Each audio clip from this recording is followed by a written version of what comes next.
I have a message. I have a message for President Macron. Today, Israel is defending itself on 7 fronts against the enemies of civilization.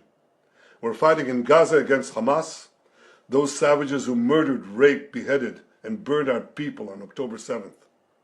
We're fighting in Lebanon against Hezbollah, the most heavily armed terror organization in the world, which was planning an even greater massacre than October 7th on our northern border, and that has rocketed Israeli towns and cities for nearly a year. We're fighting against the Houthis in Yemen and the Shiite militias in Iraq and Syria that together have launched hundreds of drones and missile attacks against Israel. We're fighting against terrorists in Judea and Samaria who are trying to murder civilians in the heart of our cities. And we're fighting against Iran, which last week fired over 200 ballistic missiles directly at Israel, and which stands behind the 7-front war against Israel. As Israel fights the forces of barbarism led by Iran, all civilized countries should be standing firmly by Israel's side.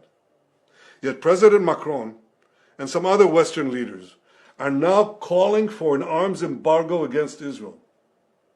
Shame on them. Is Iran imposing an arms embargo on Hezbollah, on the Houthis, on Hamas, and on its other proxies? Of course not. The axis of terror stands together. But countries who supposedly oppose this terror axis call for an arms embargo on Israel. What a disgrace. Well, let me tell you this. Israel will win with or without their support. But their shame will continue long after the war is won. For in defending ourselves against this barbarism, Israel is defending civilizations against those who seek to impose a dark age of fanaticism on all of us.